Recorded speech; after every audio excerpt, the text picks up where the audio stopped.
This case occurred back in August of 2009. Essentially what happened, the defendant, driving his vehicle intoxicated, crashed into the back of a passenger vehicle being driven by Carlo Lujan, who was 21 years of age and had his 16-year-old brother with him. After hitting that vehicle, the truck spun around and hit another vehicle, an oncoming vehicle in the front, who was being driven by Aurelio Iglesias. Both individuals suffered major injuries at the forefront. Carlo Lujan is now in a permanent vegetative state as a result of this accident, this crash, and because of that he has not recovered. Aurelio has recovered to a certain extent. What about today's decision? How did this come out? Did he plead guilty to what? He pled guilty about a month ago to both counts of intoxication assault. What today was about was a punishment hearing for the judge to decide what his punishment would be. And the outcome of that is on Carlo Lujan's count of intoxication assault. He got 10 years in prison. He was given 10 years in prison, which he must do at least 5 before being eligible for parole. Following that, when he does parole out, or whenever that is in the future, he will then serve 10 years probation on the second count, and he will have to do a full 10 years in that count with some very strict and harsh conditions. Once he does 5-6 years on the and he comes out on parole, so he will be on parole and probation. So which outweighs each other? I mean, if he mess up on one, who decides what goes back? Well, there'll be independent decisions. When he's on probation, any mess up that he may have will be at the hands of the judge, Judge Mays himself. And Judge Mays said very clear, and I do believe that there will be no mess ups, or he'll be sent back to prison, and he'll have the control over that. But at the same time, if parole decides that violation, if there is one, is wrong, he will then have to serve his other sentence as well. So he's got a lot hanging over his head. What was range of punishment in this charge, and what was the actual charge? The actual charge was intoxication assault, 2 different counts because of 2 different victims. The range on each one is 2 to 10 years in prison. With a deadly weapon finding, they have to do at least half of their term. The judge had the ability to stack those terms, so the maximum he could have received in prison would have been 20 years. Do you think it had any effect on the judge at all? I mean, him saying he's in AA now and all of it, he's tried since it's happened? I don't know what goes into making a decision like that. I think the defendant did present some evidence that he has turned his life around, but only time will tell whether or not that's sincere and truthful. How about you going to prosecute this case? How was it? Rough?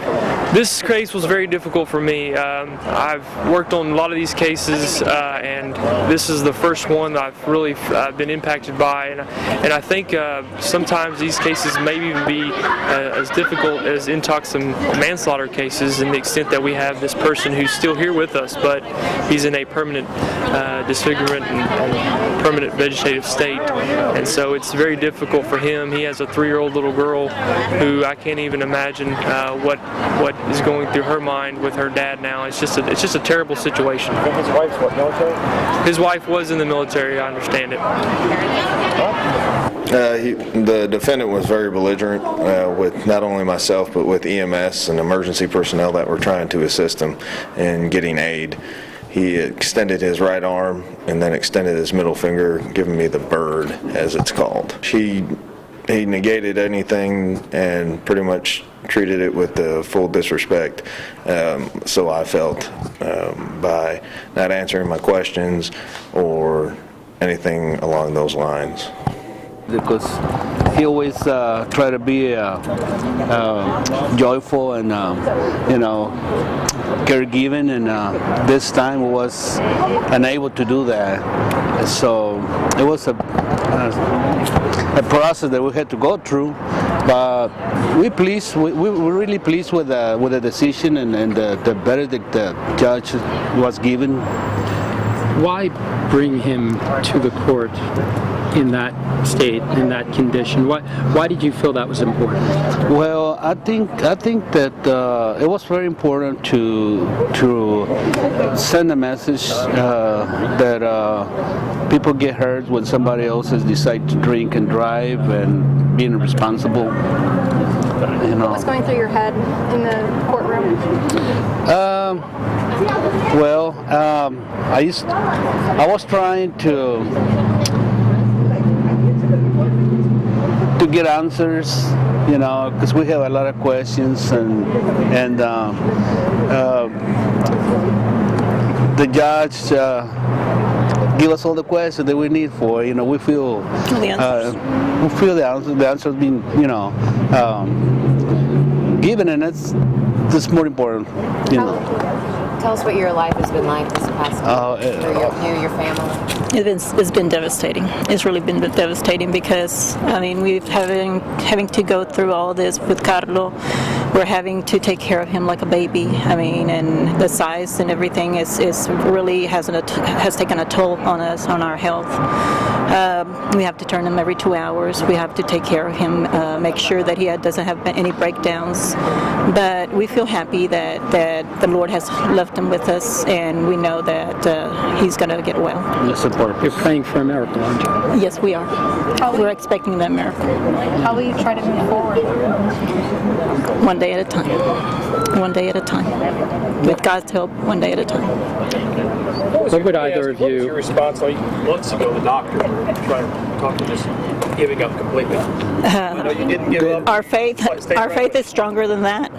Whenever they would tell us something, we would always know that God is the one that decides, you know, if He gives life or takes it away. So there was no doubt in our minds that Carlo was going to live. When they told us that to disconnect him, we said no. He is going to live, and he's going to be better. Can you describe him for us? Oh, funny, honest, humble, just a wonderful son. Just a wonderful son. He's so caring for just everyone. He hates to see people sad. He doesn't like seeing, you know, sadness in anyone. And right now it's very sad because his daughter, you know, he doesn't see his daughter's sadness when she wants him to kiss her. So he's just a very happy. He was a very happy person. What time, the night of the accident, your son had delivered a sermon. Yes. Tell me about that message and how that has significance given what he's facing. Well, he preached to the youth that night. He encouraged them to have faith, and he told them that the Bible was like the GPS. That if they kept, you know, question or they got lost, they can find the answer there. And he was very happy because it was a good crowd, and he had plans. And they went to McDonald's, and on the way back, that happens. What message do you take as a man of God yourself? I mean, how do you make sense out of what he's facing? Well, everything has a purpose. And we believe that God has plans, big plans for Carlo. And at the beginning, they told that he wasn't going to be able to do anything, but God has proved them they're wrong, and we see God's work in his life every day.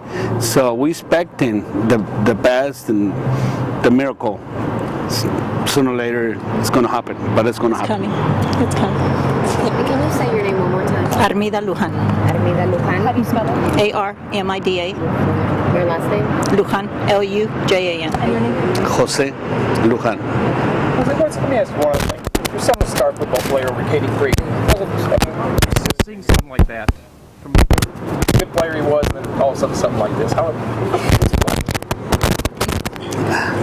Actually, you know, Carlo got injured when he was 15 in football, and that was when he was called to God, you know, to serve God. So we know there was a purpose, for his life, and there is a purpose for his life right now, for him to be here still. So we know that God is in control, and everything that happens, there's something that God wants to use it for. And if this is something that He's using it, to bring awareness to all the people that drink and drive, just get the message through. That's something that we want to get the message through. You think Montgomery County's finally taken a stance on these DWI drivers? I don't know, but I hope so. I really do hope so. Do you have a picture of his daughter? The DA's stance is essentially that we're not going to tolerate them, and that we're doing all that we can to prevent them. Brett Ligon has dumped countless amount of resources into trying to first prevent people from deciding to drink and drive intoxicated. If they choose to do so, we're devoting training and resources into prosecution of those offenses, whether it be just a regular DWI or something more serious like this case, an intoxication assault or an intoxication manslaughter. And when it comes to these, we don't leave any leaf unturned. We do whatever it takes to see that justice is done in these cases. You think everyone finally wake-up call is finally here for them? Well, I think that it is, and I think our numbers have shown that. And I look, hopefully, 2011 will be an even better year as far as arrests for DWI and these types of cases. But so far, we've seen some changes. We've got a long way to go. We will continue to be aggressive in this area until the streets of Montgomery County are a safer place to be.